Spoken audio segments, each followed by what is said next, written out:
So the Dhamma for today is the Buddha's way of teaching.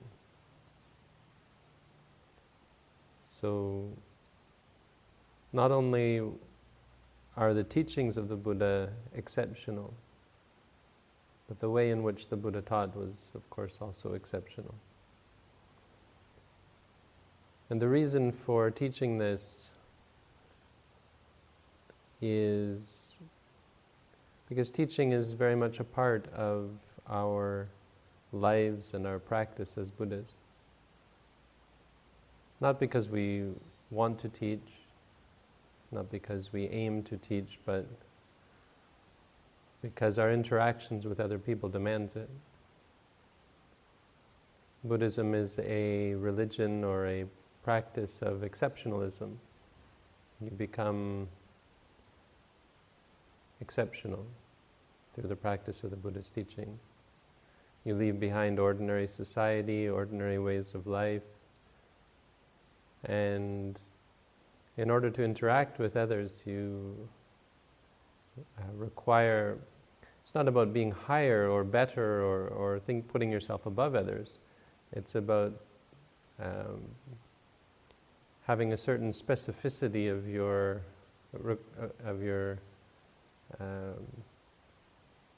requirements in interacting with others in order to engage with others. There are many things which you find yourself unable to engage in. You can't entertain other people or be entertained by others in the same way anymore. You can't engage in frivolous speech. You just find yourself unable to, uninterested in ordinary ways of behavior. So the most obvious way to interact is to talk about exceptional things, to teach and to discuss and to investigate the truth of reality. So you'll find it remarkable how often you're led to teach and to help others free themselves from ordinary states of stress and suffering that are a part of ordinary worldly life. So being able to teach is valuable, and understanding the right way to teach is a valuable commodity, a valuable quality or skill. So we study and we remember, we reflect on how the Buddha taught. On top of that, it just reminds us of how great the Buddha was, of course, and gives us insight into the nature of the path as we talk about the way in which the Buddha presented the path. So the qualities of the Buddha's manner of teaching are three. The first is that the Buddha's manner of teaching was insightful. The second is that it's irrefutable. And the third is that it's incredible. These are just words that I came up with. I don't have the actual Pali, but taking this teaching, these are three words that just serve as a mnemonic device to help remember the teaching. So the first, that the Buddha's teaching is insightful. The Buddha's manner of teaching is insightful in two ways. First of all, he was insightful in the sense that his teachings delved deeply and fully into the nature of reality. The Buddha's teachings are not superficial. His manner of teaching didn't settle for superficial understanding. He didn't teach simply to find peace or calm as a temporary state of escape. He didn't simply teach many of the things that we find in other spiritual and religious practices. So things like the four Brahma-viharas are a common theme. Teaching kindness, teaching compassion. Another common theme is tranquility. The Buddha's teaching goes deeper than ordinary spiritual teachings, which lead people to states of tranquility and relief, and states of a heightened awareness. Even these states of heightened awareness, heightened sense of kindness or compassion, heightened states of focus, concentration. All of these you find in religions outside of the Buddha's teaching, or in spiritual paths outside of the Buddha's teaching. But only in the Buddha's teaching do you find this depth of insight that allows us to see that even positive states are not worth clinging to. Only the Buddha's teaching takes us to the level of impermanence, suffering, and most importantly, non-self. That nothing is us or ours, or worth clinging to, worth holding on to. And this is readily apparent for someone who practices the Buddha's teaching, that it inevitably surprises anyone who isn't already enlightened. That no matter how much you think you've studied and think you've understood about the Buddha's teaching, when you truly experience the truths that he taught, there's a depth of insight there. So when we teach, this is the first part of being insightful, that we have to remember not to water down the teaching, not to give people what they want, but give them what they need, so to speak. To make sure that our teaching is inclusive, that it includes the whole of the Buddha's teaching, basically the Four Noble Truths. There's a story of Sariputta once teaching a Brahmin, and he said, "Oh, well, these Brahmins, they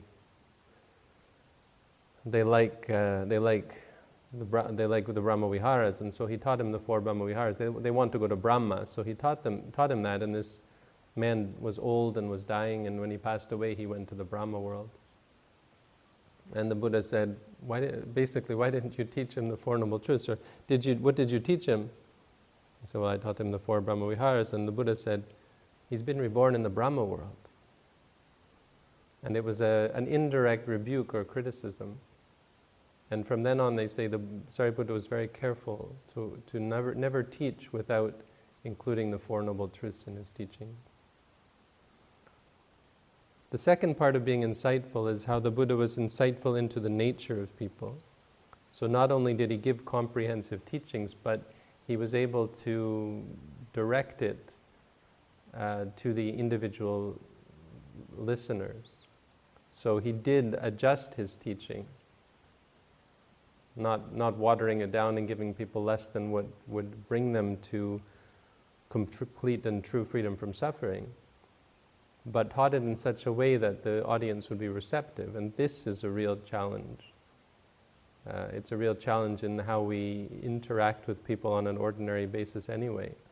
But to be able to give someone the Dhamma in a way that they can understand it requires some tailoring to their own nature. The Buddha was able to see not only who was capable of understanding the teaching, but the ways in which he would be able to present the teaching that would allow them to understand it and practice it. So we have stories about, the Buddha had exceptional capacity and abilities that allowed him to do this. His ability to see other people's past lives and to see into their minds and get a sense of what they needed to hear. So this one monk, he gave him a clean cloth and told him to go and stand in the sun and watch the cloth get dirty from the sweat and the dust as he stood in the sun with this clean cloth. There's various stories where the Buddha was able to give them exactly what they needed. Now, we're inevitably going to fail at this. Our ability to teach and to help and to present the teachings to others is never going to be on that level. But it's important to remember and to understand that custom teachings and being able to direct your teachings to the audience is always going to be very important, especially when you're talking one-on-one to the individual and giving them instruction and meditation and that sort of thing. The second quality of the Buddha's teaching, being irrefutable, refers to how the Buddha taught based on cause and effect. He didn't ask people to just accept his teachings at face value. He never presented things as not being capable of investigation or susceptible to investigation. He always taught based on cause and effect. His teachings on dependent origination show this quite clearly. When he discusses the nature of suffering, and he points that the problem in the world is, at a very basic level, simply suffering. He didn't just say there is suffering. He didn't just say, follow my teachings and you'll be free from suffering. He gave a very detailed analysis of how suffering arises. And then he talked about the one and only way in which suffering can cease, and that's through the cessation of delusion, of ignorance. With the cessation of ignorance, that is the key to freeing one from suffering, to ending one's experience of suffering. And he didn't just say, believe me in this. He provided causes and he provided cause and effect arguments as to how this came about. If you look at it, the very core of the Buddha's teaching, it's essentially a pair of causes and effects. Craving being the cause of suffering, and the Eightfold Noble Path, or these practices basically, in briefs, ethics, concentration, and wisdom, being the path that leads to freedom from suffering. So in our teachings, in the Buddha's teachings and in the teachings when we present them, it's obviously very important to be able to provide this causal relationship, that we don't just present teachings, practice this way, do what I tell you, that we're able to explain and present the teachings in a way that makes them logical and related to reality, that they have a verifiable quality to them, that a person is able to investigate and see for themselves that X does lead to Y, and the absence of X means the absence of Y, for example. This comes into effect when we try to teach people the practice of mindfulness, because again, it's on a deeper level from ordinary meditation practices. Ordinary meditation, you could give any sort of meditation object. If you read the books in New Age circles, these books on creative visualization, it's infinite, the number of different types of meditation that you can think up. And it doesn't really matter because it's all conceptual. And any sort of concept, many such concepts are going to be conducive to tranquility. And so ordinary meditation doesn't require this level of exactitude, because it doesn't deal with the ultimate reality, which is singular. You can't make up some framework by which to understand ultimate reality, because ultimate reality is the way it is. It doesn't change. If you're doing creative visualization, if you're doing any kind of tranquility meditation, the Buddha, in the Buddhist text, there's 40 different meditation types, but there could be many more. And there are many more outside of the Buddha's teaching. Conceptual reality allows for that. But in the practice of mindfulness, there's required a certain amount of exactitude. So first of all, there are only a certain number of things that you can pay attention to, and we have to be able to explain to people why they can't note, for example, if they hear a dog barking, why they can't say dog, dog, dog. Because dog isn't, no matter how much you try to make it so, it isn't a part of ultimate reality, meaning it isn't a part of what you experience. Your experience is always going to be hearing, at the ear. Or if you see a dog, it's going to be seeing. Dog doesn't actually arise in that moment. It arises afterwards in the mind, when the mind processes and conceives of the dog, for example. We have to explain to people why we're noting in the first place. So we have to be able to describe the process by which the mind cultivates this state of sati.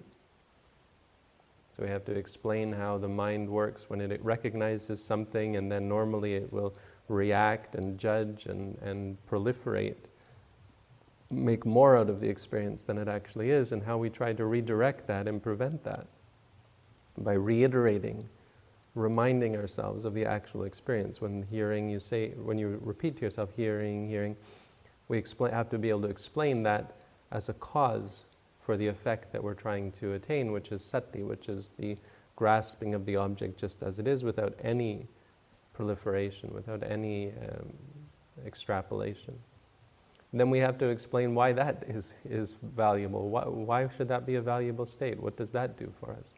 We have to explain how it allows us to see the experience and why seeing the experience is important, seeing it as it is, seeing it clearly.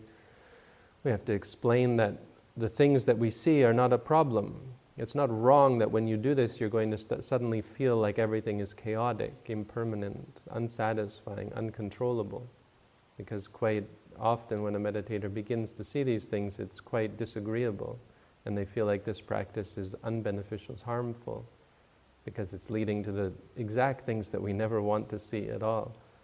The three characteristics: no one ever wants to see impermanence, no one ever wants to meet with everything being unsatisfying or uncontrollable. So we have to explain these things. We have to explain from beginning to end. The ability to explain this is an important part of the teaching, so it requires study, and it requires experience. It requires you to have gone through this and being able to relate it from your own experience with confidence. The third quality of the Buddha's teaching is that it's incredible.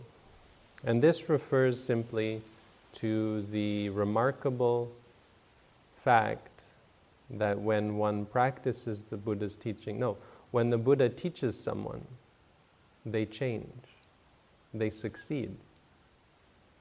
It's almost as though they're under his spell. There was this other sect in the Buddha's time that's recorded in the texts, and they actually started making this claim that the Buddha had some converting magic, that it didn't really matter who it was. Anyone who went to see the Buddha, no matter how staunchly they were against the Buddha's teaching or in favor of a different teacher, they said he had some kind of magic, that all he had to do was talk to them, and no matter who it was, would convert immediately to Buddhism. What it means is that they would understand and appreciate his teachings. What it means is that they would change based on the new insight and wisdom that he gave, that his teaching was powerful and effective. And this is important. It's quite possible for you to present all of the Buddha's teaching all correctly, but have no effect on the actual listeners. The audience will not ingest it, will not appreciate it. And this goes back to understanding the nature of the audience and being able to know and penetrate into the nature of their minds, what they need to hear, giving them what they need to hear, and providing them with the lesson that would actually be of value to them. The Buddha was exceptional at this. The Buddha's ability to not only know what people needed to hear, but have the ability to present it to them, to have the oratory skill, and to have the wisdom and depth of mind, presence of mind, to be able to provide it to the audience. This is another aspect that we're always going to fail in. We're always going to have students who fail because of our inadequacy in teaching, fail because of their own inadequacy that we just don't see. Maybe we give them a teaching that's really a good teaching for someone else, but is not the teaching that this person needs to hear. Of course, we won't even be able to recognize if a person is necessarily be able to recognize whether a person is able to realize the teachings at all. There are some people in the world who just, their minds are in a very wrong way. People who come to practice for the wrong reasons. Can be very difficult to teach them, and our inability to see that and to understand that is always going to get in our way. It can be quite discouraging as well, and I guess The first lesson is to not let it discourage you. That ultimately we're not responsible for other people's enlightenment. We're responsible for our own actions. And this is why I present teaching as just a part of life. It doesn't have to be effective. As with all things in our Buddhist practice, we can never focus on the results, the actual results, because they're very much out of our control. Even when we practice meditation, it's not going to be a linear practice or progress of constant improvement, constantly improving your life. It's going to be mixed with all sorts of bad results that come from other causes, because life is complicated. A person might dedicate them to the practice and still experience a lot of suffering, still experience a lot of defilement. They might say, here I am practicing to get rid of greed, get rid of anger, get rid of delusion, and it just keeps coming back. This is because life is complicated. We are complicated. We have a lot of bad habits that we can't just erase. And the same goes for our interactions, even more so with our interactions with others. We can't expect that even though we put the right foot forward, do our best to try to express the teachings as best we know how, and it can still be completely ineffective. And this is simply due to our inadequacies, the audience's inadequacies, and many, many other factors that just result in an ineffectual teaching. Nonetheless, this is of course an important lesson for us to remember, that we can't just be satisfied with presenting the teachings. You do find in Buddhist cultures this habit of repeating the teachings by rote. Often you'll hear monks give Dhamma talks and they just say the same thing. In Thailand there was one monk who was infamous for this in my monastery, an old monk. And someone said to me, every time he gives a talk it's exactly, almost word for word, the exact same talk. It was like he wasn't even really trying. And it wasn't all that effective either. And this is actually quite common and something you don't want to get into. You don't want to get into saying, well, I'm presenting the teachings just as I've learned them. That's great and that's important. It's important that you don't deviate from the true teachings. But it's also important, of course, that you do your best and that you have the intention and the inclination to try to pass on the teachings. Not hoping or wishing for the person to get good results, that's out of your hands. But doing your honest best and having an honest and sincere inclination that not only should I present the truth, but that I should present it in a way that is helpful for the people listening. This is the way we see that the Buddha was able to teach. It's one of his great qualities. Not only did he know the truth, but that he was able to express it to others. It's what makes a fully enlightened Buddha distinct from a Pacceka Buddha. Because there are individuals with less, what we call less perfections, who were able to realize the teachings, the truth for themselves without a teacher. But they don't have this capacity of the Buddha to be able to present them to others. They didn't have the understanding and the depth of wisdom to be able to put the teachings into words. Now we, of course, are in a different situation. We have the teachings all in front of us. Our challenge is to be able to understand them beyond simple faith and confidence in the Buddha. To do our best to try to realize the teachings for ourselves, and to the extent that we're able and to the extent that we're called to it, to share these teachings with others and help them to realize the teachings for themselves. So that's the Dhamma for today.